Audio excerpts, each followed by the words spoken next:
Incredible flavours, even better stories. One pour, 10 minutes. Aussie bourbon lovers sharing bourbon with Australia. Oh, it was almost like a timpani, that cork pop. It wasn't a pop, it was more of a bong. dong. So good. What are we pouring, H? Oh, we are having some Larrikin Dave. Some Larrikin Dave? Well, no, Dave. We're having some Larrikin bourbon. Yes. It's a single barrel. It's Kentucky straight bourbon whiskey.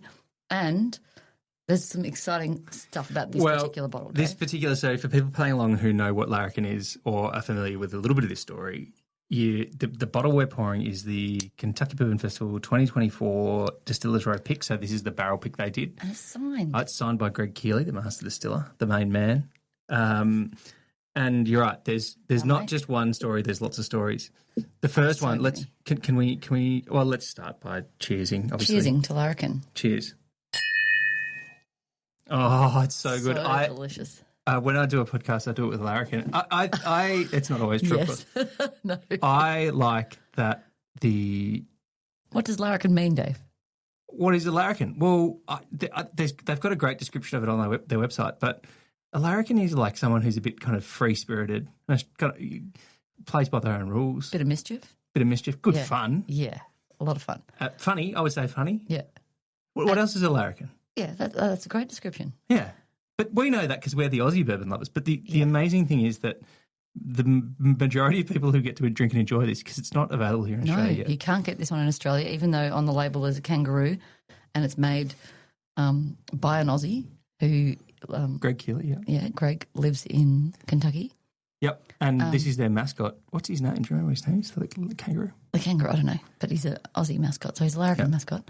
But I said something funny before and now I'm trying to remember exactly what I said about the fact that you can't make bourbon in Australia because obviously it's one of the rules to bourbon is it's got to be America. Yep. But you can't make bourbon in Australia. But Australians can make bourbon in America. And this is an example. It's kind of like an Aussie bourbon. It's one of those closest we can get to an Aussie bourbon because it can't be bourbon if it's made in Australia. But it's an Aussie in America making bourbon and it's really delicious. And we've been holding off on doing this episode with this bottle because we've been trying to make a time with Greg to do the podcast.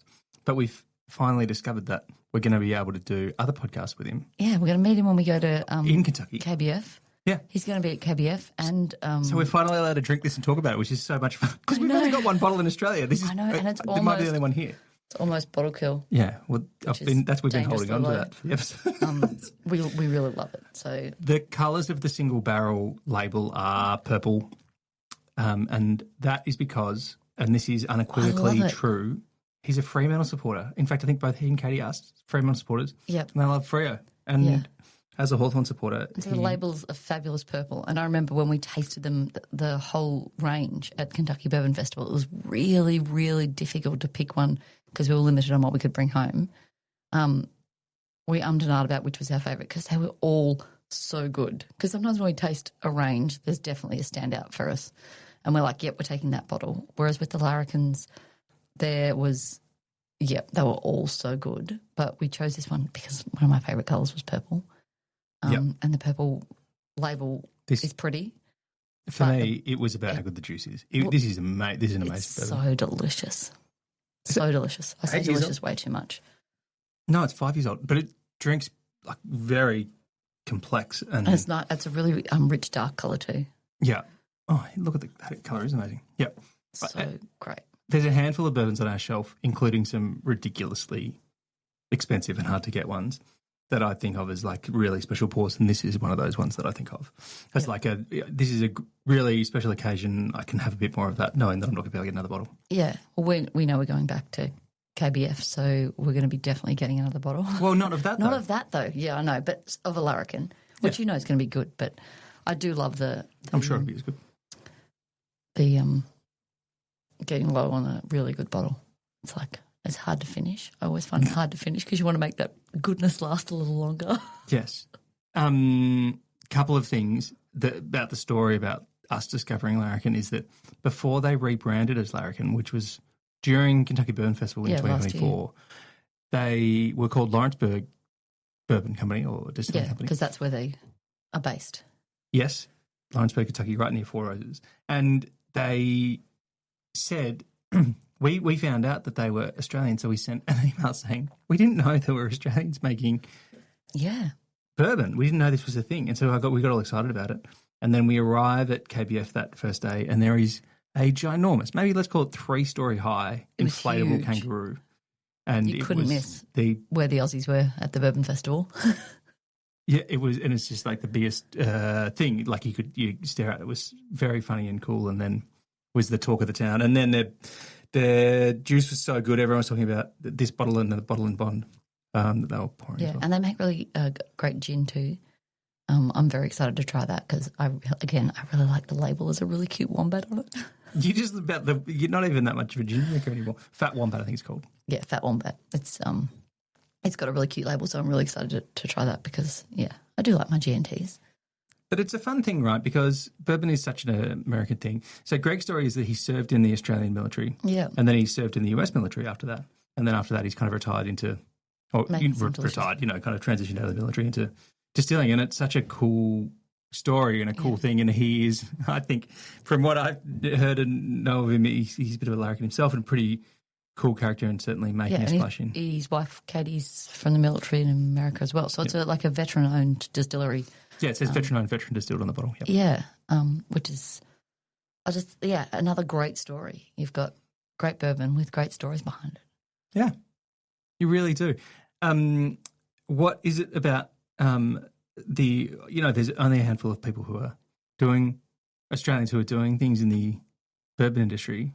What is it about Larrikin that kind of gets you a bit excited, H? Oh, I just love, they've got great flavours, but I like behind the name, the silliness and the fun and the fact that they've taken kind of some classic Aussie culture and created it as kind of brought it to the Americans in their favourite drink, bourbon, or one of their favourite drinks. But the kangaroo and the wombat, all of that stuff, that they're able to kind of incorporate that into obviously something that can only be American, which is bourbon. And it's just genuinely good juice as well. That's the other thing. Yeah. If you go to the website, they've got what looks like a giant Sharon, AFL football Sharon. Meat pies. With Dockers as a hot air balloon, towing a meat pie as the basket of the hot air balloon. Yeah. And then they've got quokkas and emus. Vegemite, over crocodiles. Sandman cars with crocodiles and Vegemite jars and Blossom. Emus, all the classic Australian stuff. Surfboards. The City Opera House gets a cameo. And that's just on above the fold on the menu. So, but I love the fact that they're bringing some of the great stories of Australia to bourbon in America.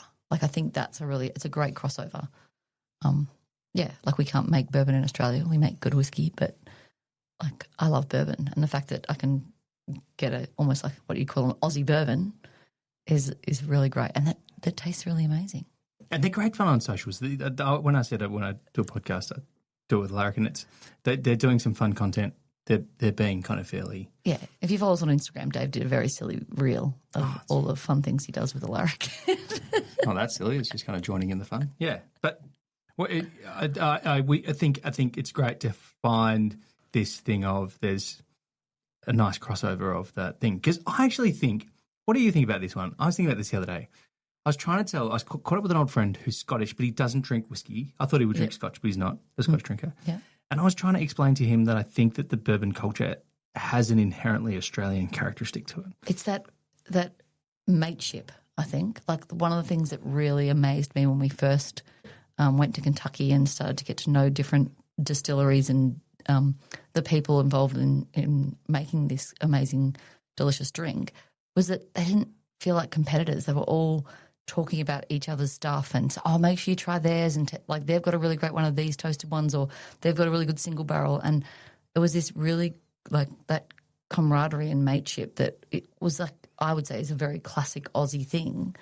I think that's one part of it. Yeah. But then the other part, and there's lots of great complexity to what I think of the bourbon culture and what made us fall in love with it and why we're here doing this and one of the wild random people who walks around Australia saying that we love drinking bourbon neat in a glass, and in Australia that's such a weird thing.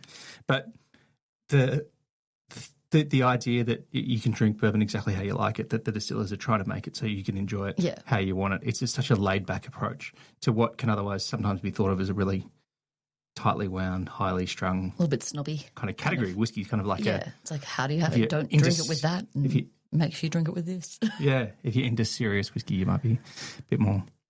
Yeah. Slightly offended by what we're saying. Well, no, this is the bourbon thing, though, right? Yeah, it's drink it how you like it, and that's what I love. Cool. Well, we're looking forward to getting to hang out with Greg again. But I know, and I want to go when we're over there. We want to go and check out the distillery and sample all their new bottles because they've got lots of cool. There's like a rosewater one, and they're doing really fun things. So, bourbon cream, lots of cool things. It's fun. It's Larrikin. Looking forward to trying more of their stuff and getting to share some more stories with you guys of that. Cheers. Cheers. Thanks for listening.